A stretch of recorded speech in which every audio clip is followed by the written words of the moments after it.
Every 3 months, we get the opportunity to look inside some super investors' portfolio. Some of these portfolios are worth hundreds of millions of dollars, if not billions of dollars. Now, they bought, they sold, but we don't know why, right? They don't add extra commentary. Maybe some of them do with their private investors, maybe on social media, who knows?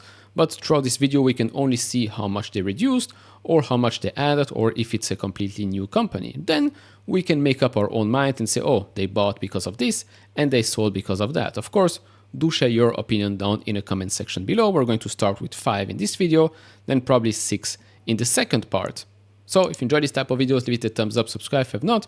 We'll really appreciate that. If you want to support me even further, do check out the link down in the description and in the pinned comment to the top 10 best stocks to buy now, or go to fool.com/couchinvestor. Thank you very much. So let's start off with Terry Smith from Fundsmith. He has 40 stocks in that portfolio, and that's a portfolio worth $24.53 billion. I might already see here the pattern. Yes, he has been reducing quite a lot. Now, if we look at Q2 specifically, he only added to 3 of his positions. He had a 39% in Texas Instruments, 25.8% into Fortinet, and 21.69% into Oddity Tech, which I've never heard of, but apparently it's a, let's say call it a type of Tinder. It's a matchmaking platform where you put certain details about your skin, your age, etc., and it matches you with the right cosmetics. Okay, interesting. Anyways, the other things he reduced were most of the positions, I would say. I mean, the list goes on and on and on.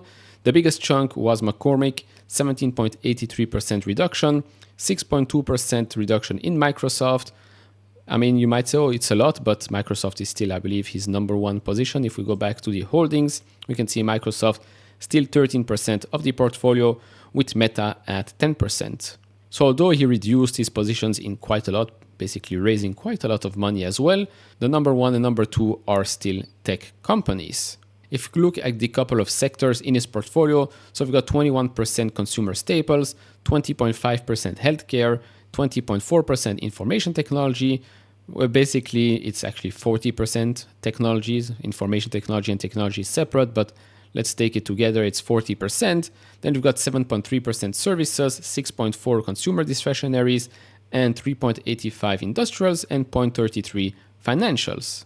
So in this case, pretty boring activity, right? Lots of reductions, but nothing really, wow, something shocking that was, oh, completely sold out of Meta or completely sold out of Microsoft. No, reduced a little bit here, raised some cash, maybe he thinks macro, inflation, recession, I don't know, geopolitical stuff. It's a risk, things are elevated, let me raise some cash. Okay, fine, I guess good decision, right? Moving into the next one, it's Pat Dorsey from Dorsey Asset Management. 11 stocks in that portfolio and a portfolio value of $839.4 million. Here, as you can see, also reductions across the board and only 2 new things. Well, new things. He added into AutoZone and bought a new company called Sprout Social. Now, to be honest, I never heard about Sprout Social, but we'll talk about that in just a second. He did reduce Google Alphabet by 45%, and that's ticker symbol GOOG. Last quarter, he reduced Alphabet, same ticker, by just 1.32%. Reduced Wix by 24.4% and Meta Platform by 16.54%. And yeah, PayPal he did reduce by 1.27%. Now, AutoZone is a company that he added last quarter. So last quarter, it was a completely new position. And now in this quarter, well, Q2, he added another 30.3%. If you look at the holdings, the number 1 is still Meta, number 2 is Smartsheets, number 3 is Wix despite the big reduction, and AutoZone has made its way up to number 4, very close to the top 3.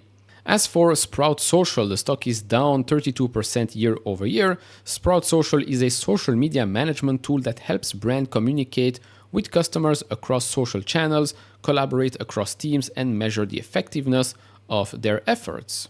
Okay, to me, it does not sound as such an exciting company to look at, but fine.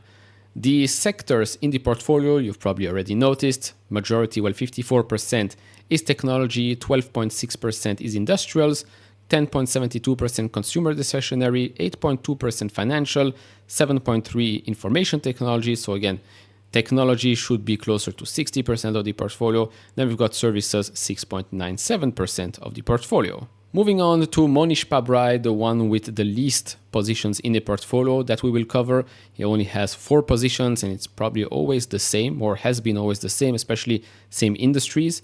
Portfolio value of just $232.8 million. I know it's a lot of money, I'm saying just. It's because the others are worth billions of dollars. So here we have, again, the same thing. Sector analysis, we've got 54% materials, 33.2% energy, and 12.71% financials. So the activity, well, you can clearly see he added 179.6% to Arch Resources, 11.03% to Alpha Metallurgical Resources. He did reduce Consol Energy by 53%. What's interesting here is that he did reduce Arch Resources last quarter, well in Q1, by 40.29% and now added back 179.6%. So it does seem like he is trading this name right here, Arch Resources, previously known as Arch Coal, is an American coal mining and processing company. The company mines, processes, and markets bituminous and subbituminous coal with low sulfur content in the United States. Arch Resources is the second largest supplier of coal in the United States behind Peabody Energy. Now you know.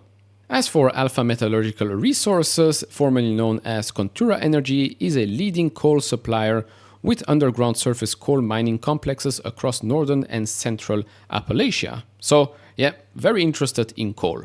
Moving on to the next one, a much bigger portfolio, Howard Marks Oaktree Capital Management, 51 stocks in the portfolio with a portfolio value of $5.24 billion. And here, contrary to some others, he did add quite a lot to existing positions and even opened new one. He opened a new one called Liberty Global, Trip.com, Gerdau, Altis USA. He did reduce quite a lot as well and sold completely out of these positions right here.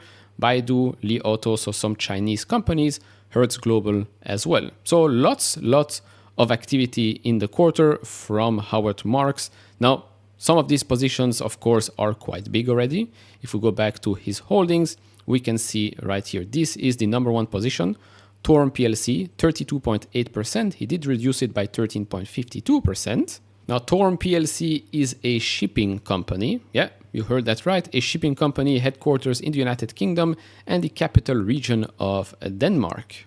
As for Trip.com, Trip.com is a multinational travel service conglomerate with 45,000 employees. It is the largest online travel agency in China and one of the largest travel services providers in the world.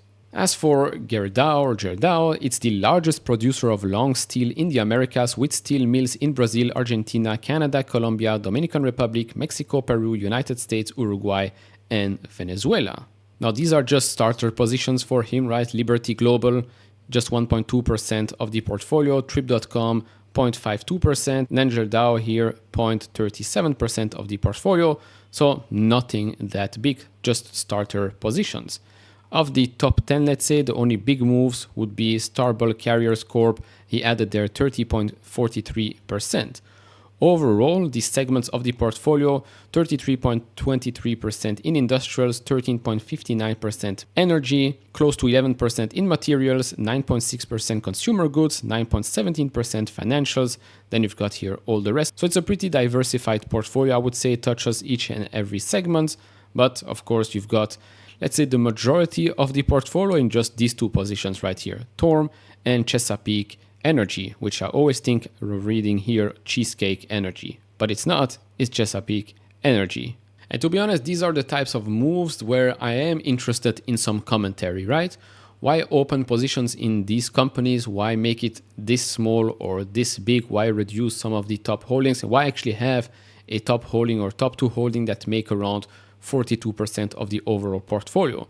As a type of commentary that I would love to have, but unfortunately, we do not get that luxury. So if you want to add some extra information, please do so in the comment section below. Now moving to the last one here, and that's Chuck Akre Capital Management. 19 stocks in the portfolio and a portfolio worth $11.36 billion. And here we just have one new position, that's Airbnb.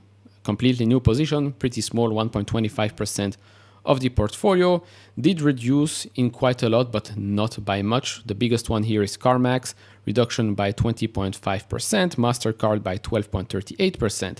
He did sell out completely out of Uber, Brookfield Asset Management, and Dollar Tree. Now with Uber, that's interesting because in Q1, that was a completely new position in the portfolio, and now it's completely gone. So only survived 1 month in his portfolio. All the rest here, small reductions, nothing really that raises a red flag, probably some rebalancing here and there, raising cash to add to a lot of the other positions here. Well, some of the other positions, but big additions, although only small parts of the portfolio, right? Sophia Genetics up 567%, well, added another 567% to that position. SBA Communications added 176.8% to that position. So some nice additions there. But all in all, MasterCard still the number one, Moody's Corp number two, very close one to each other. So basically those two companies make up 30% of the portfolio. Then KKR Co 12.68%, American Tower Corp 10.49%.